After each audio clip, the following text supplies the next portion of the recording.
किसान भाइयों, जरा सोचिए। आप सुबह सुबह बड़े चाव से और एक नई उम्मीद के साथ अपने खेत में जाते हैं। आपकी फसल बिल्कुल हरी भरी है, पौधे ने शानदार ऊंचाई ले ली है और कुछ दिन पहले ही उसमें ढेरों फूल आए थे। आप मन ही मन खुश हो रहे थे कि इस बार तो बम्पर पैदावार होगी, सारे कर्जे उतर जाएंगे और मेहनत का पूरा फल मिलेगा। लेकिन अचानक आपकी नजर जमीन पर पड़ती है और आपके पैरों तले जमीन खिसक जाती है। आप देखते हैं कि आपके सपनों की तरह आपकी फसल के सारे फूल पीले पड़कर टूट चुके हैं और पूरी मिट्टी पर गिरे पड़े हैं। पौधा तो अपनी जगह पर सीना ताने खड़ा है, लेकिन जिन फूलों से फल बनना था वो सब झड़ चुके हैं। फसल बांझ हो गई है। उस पल एक किसान के दिल पर क्या बीतती है, ये सिर्फ एक किसान ही समझ सकता है। आप अपना सिर पकड़ लेते हैं और सोचते हैं कि आखिर मैंने क्या कमी छोड़ दी। मैंने समय पर पानी दिया, महंगी से महंगी खाद डाली, कीटनाशक का स्प्रे भी किया, रात रात भर जागकर खेत की रखवाली की, फिर भी मेरी फसल के साथ ये धोखा क्यों हुआ? क्या ये किसी भयंकर बीमारी का हमला है? क्या मौसम ने दगा कर दिया? या फिर खाद और बीज वाली कंपनी ने मुझे कोई नकली सामान देकर लूट लिया है? रुकिए किसान भाइयों, अगर आपके साथ भी ऐसा हो रहा है या आप इस डर में जी रहे हैं कि कहीं आपके फूल न झड़ जाएं, तो आज का ये वीडियो आपकी खेती का पूरा इतिहास और भविष्य बदलने वाला है। क्योंकि आज हम उस गहरे रहस्य से पर्दा उठाने जा रहे हैं जिसे बड़ी बड़ी दवा कंपनियां और दुकानदार आपसे हमेशा छिपाना चाहते हैं। वो चाहते हैं कि आप बार बार उनकी दुकान पर आएं और महंगी टॉनिक खरीदते रहें। सच्चाई ये है कि 90% किसान फूल आते समय अपने खेत में अनजाने में कुछ ऐसी भयंकर गलतियां करते हैं जो उनके खुद के हाथों से उनकी फसल का गला घोंट देती हैं। आज हम आपको खेती का वो असली विज्ञान बताएंगे और वो ब्रह्मास्त्र देंगे जिसका सिर्फ एक बार सही समय पर इस्तेमाल करने से आपकी फसल का एक भी फूल जमीन पर नहीं गिरेगा, हर एक फूल एक शानदार और वजनदार फल में बदलेगा और आपकी पैदावार इतनी भयंकर होगी कि आपको फसल रखने की जगह कम पड़ जाएगी। नमस्कार किसान भाइयों, आज हम कृषि विज्ञान की उस गहराई में गोता लगाएंगे जहां आपको समझ में आएगा कि एक पौधे के अंदर की दुनिया कैसे काम करती है। इसलिए इस वीडियो को एक पल के लिए भी मत छोड़िएगा, क्योंकि आज जो ज्ञान आपको मिलने वाला है वो किसी भी कृषि विश्वविद्यालय की सबसे महंगी किताब से भी ज्यादा कीमती है। आइए सबसे पहले इस रहस्य को समझते हैं कि आखिर एक हरा भरा पौधा अपने ही फूलों की हत्या क्यों कर देता है। फूल आते समय पौधे के अंदर असल में क्या चल रहा होता है? जब आप खेत में एक बीज बोते हैं और वो मिट्टी फाड़कर बाहर निकलता है तो उसकी जिंदगी के दो बिल्कुल अलग अलग हिस्से होते हैं। पहला हिस्सा है वानस्पतिक विकास। इसका मतलब है पौधे का बड़ा होना, जमीन के नीचे अपनी जड़ें फैलाना, अपने तने को मोटा करना और ज्यादा से ज्यादा नई पत्तियां निकालना। इस समय पौधे का सिर्फ एक ही लक्ष्य होता है कि वो अपना शरीर बनाए। इस समय उसे सिर्फ एक चीज की सबसे ज्यादा भूख होती है और वो है नाइट्रोजन यानी यूरिया। लेकिन जैसे ही पौधा अपनी उम्र के एक खास पड़ाव पर पहुंचता है तो उसके अंदर मौजूद प्राकृतिक हार्मोन का एक अलार्म बजता है। ये अलार्म पौधे के दिमाग को एक कड़ा संदेश देता है कि अब बस करो, अब बड़े होने का समय खत्म हो गया है। अब तुम्हें अपनी अगली पीढ़ी तैयार करनी है, यानी फूल निकालने हैं और बीज बनाने हैं ताकि तुम्हारा वंश आगे बढ़ सके। इस दूसरी और सबसे महत्वपूर्ण अवस्था को प्रजनन विकास या फूल आने की अवस्था कहते हैं। किसान भाइयों, फूल बनाना किसी भी पौधे के लिए कोई आसान काम नहीं है। ये बहुत ही ज्यादा ऊर्जा, ताकत और खून पसीने का काम है। जब पौधा फूल निकालता है तो वो अपनी पूरी ताकत, अपना सारा भोजन अपनी जड़ों और पत्तियों से खींचकर उन फूलों की तरफ मोड़ देता है। लेकिन कुदरत का एक नियम है, अगर इस फूल बनने की प्रक्रिया के दौरान पौधे को किसी भी तरह का भारी तनाव या स्ट्रेस महसूस होता है तो पौधा बुरी तरह घबरा जाता है। उसे लगने लगता है कि उसकी जान खतरे में है। अब वो फल बनाएगा या अपनी जान बचाएगा? और अपनी जान बचाने के लिए पौधा सबसे पहला और सबसे क्रूर काम ये करता है कि वो उन फूलों की भोजन की सप्लाई तुरंत काट देता है। सप्लाई कटते ही फूल पीले पड़ते हैं और पौधे से अलग होकर जमीन पर गिर जाते हैं ताकि पौधे की बची हुई ऊर्जा सुरक्षित रह सके और पौधा जिंदा रह सके। यही है फूल झड़ने के पीछे का सबसे बड़ा और असली वैज्ञानिक कारण। अब सबसे बड़ा सवाल ये उठता है कि वो कौन से तनाव या खतरे हैं जो हमारे मजबूत पौधे को इतना डरा देते हैं। आइए आपके खेत में बैठे उन 4 सबसे बड़े और छुपे हुए दुश्मनों को पहचानते हैं। पहला और सबसे खूंखार दुश्मन है पानी का गलत प्रबंधन। ये हमारे देश के ज्यादातर किसानों की सबसे बड़ी और सबसे आम गलती है। फूल आते समय किसान या तो खेत में भयंकर सूखा छोड़ देते हैं या फिर मोटर चलाकर खेत को पानी से लबालब भर देते हैं। जरा ध्यान से समझिए, जब आप खेत को पानी से पूरा भर देते हैं तो मिट्टी के अंदर मौजूद हवा के सारे छोटे छोटे छेद पानी से भर जाते हैं। जड़ों को सांस लेने के लिए जो ऑक्सीजन चाहिए होती है वो मिलना बिल्कुल बंद हो जाती है। जड़ें दम घुटने के कारण लकवाग्रस्त हो जाती हैं और काम करना बंद कर देती हैं। जमीन के अंदर से जो भोजन पानी ऊपर जा रहा था वो अचानक रुक जाता है। इस अचानक लगे झटके के कारण पौधा कुछ ही घंटों के अंदर अपने सारे फूल गिरा देता है। दूसरी तरफ अगर खेत में बिल्कुल सूखा पड़ा है और तेज धूप खिली है तो पौधे के पत्तों के अंदर का पानी भाप बनकर तेजी से हवा में उड़ने लगता है। जमीन में पानी है नहीं और ऊपर से पानी उड़ रहा है। इस भयंकर प्यास से बचने के लिए पौधा तुरंत फूलों का बलिदान दे देता है और उन्हें नीचे गिरा देता है। दूसरा सबसे बड़ा दुश्मन है यूरिया का जहर। किसान भाइयों, हमने आपको बताया कि यूरिया सिर्फ पौधे की लंबाई और हरियाली बढ़ाने का काम करता है। अब मान लीजिए कि आपकी फसल में शानदार फूल आना शुरू हो गए हैं और आपको लगा कि चलो थोड़ी ताकत के लिए एक बोरी यूरिया छिड़क देते हैं। जैसे ही आप फूल आते समय खेत में यूरिया का छिड़काव करते हैं तो पौधे के अंदर का पूरा सिस्टम बुरी तरह कंफ्यूज हो जाता है। यूरिया पौधे को वापस उसी पहली अवस्था यानी लंबाई बढ़ाने वाली अवस्था में धकेलने लगता है। पौधा सोचता है कि मुझे तो अभी और लंबा होना है, नई शाखाएं निकालनी है, मैं ये फूल क्यों बना रहा हूं।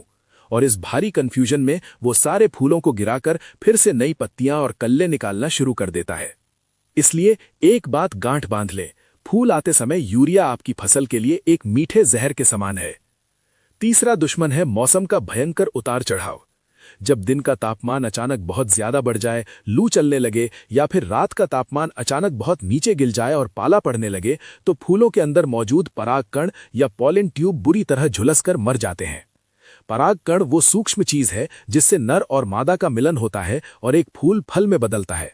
जब परागण की यह प्रक्रिया ही पूरी नहीं होगी तो फूल पूरी तरह से बांझ रह जाएगा और कुछ ही दिनों में पीला होकर अपने आप टूटकर गिर जाएगा।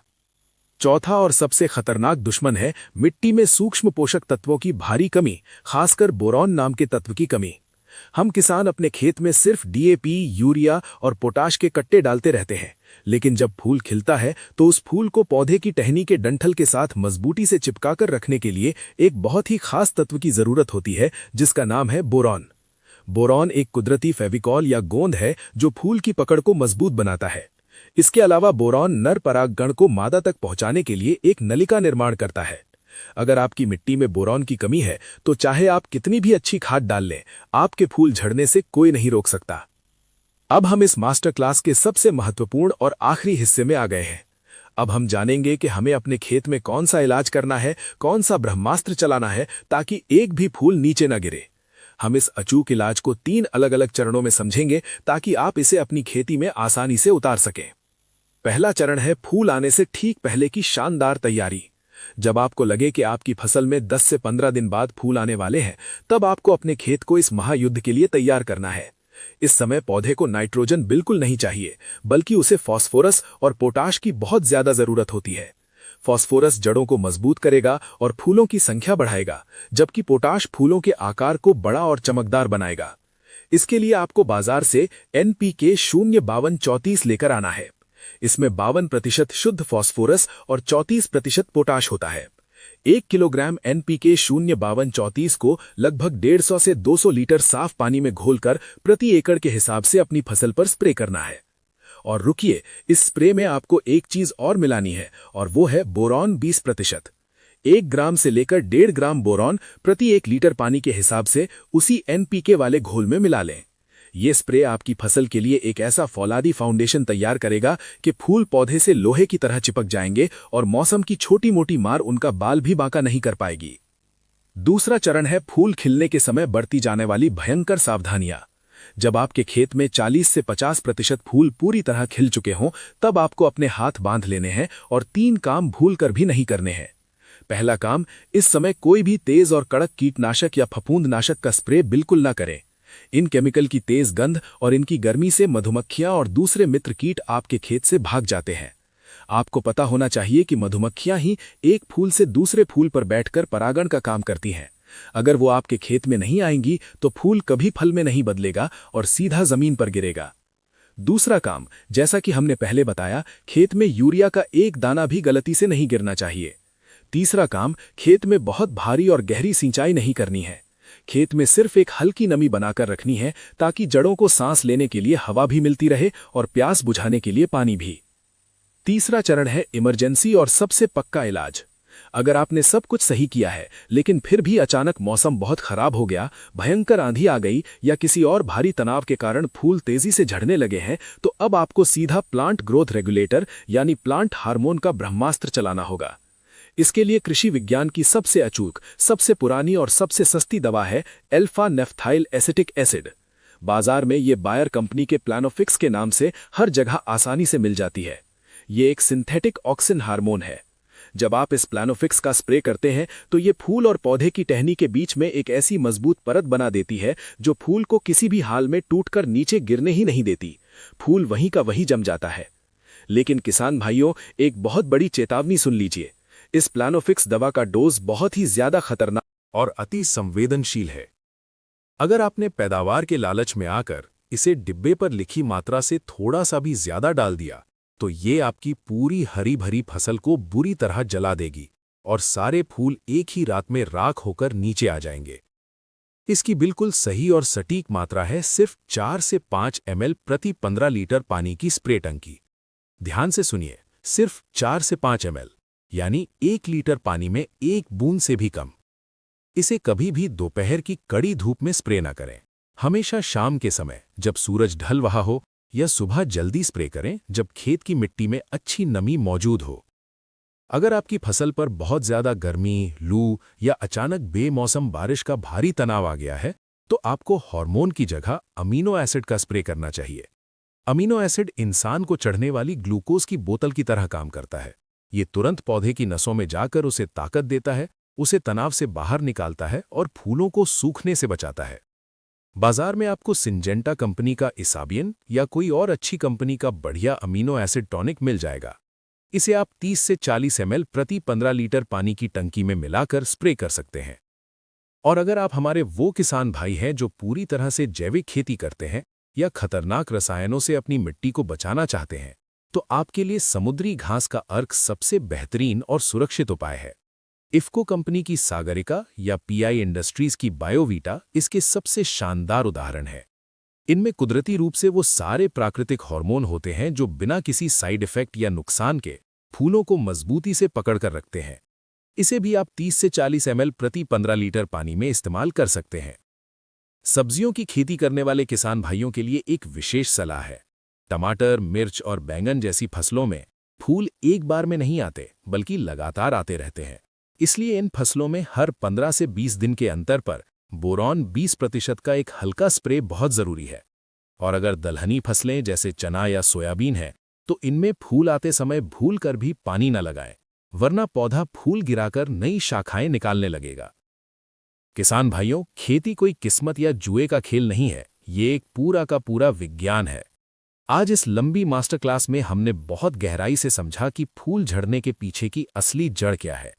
हमने सीखा कि पानी का सही संतुलन कैसे रखना है, यूरिया से क्यों बचना है, बोरॉन का क्या चमत्कार है और प्लानोफिक्स जैसी पावरफुल दवाइयों का सही और बिल्कुल सुरक्षित इस्तेमाल कैसे करना है। अगर आप इन सभी वैज्ञानिक बातों को अपने खेत में पूरी ईमानदारी और ध्यान से लागू करेंगे तो मेरा आपसे पक्का और 100% वादा है कि आपकी फसल का एक भी कीमती फूल बेकार नहीं जाएगा।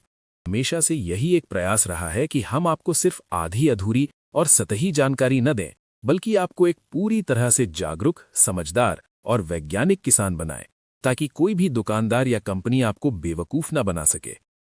अगर आपको हमारी ये कड़ी मेहनत, ये गहरी रिसर्च और ये मास्टर क्लास सच में पसंद आई हो और आपको लगा हो कि आज आपने कुछ नया और काम का सीखा है, तो इस वीडियो को तुरंत लाइक करें। अपने दोस्तों, रिश्तेदारों और किसान व्हाट्सएप ग्रुप्स में इस वीडियो को ज्यादा से ज्यादा शेयर जरूर करें।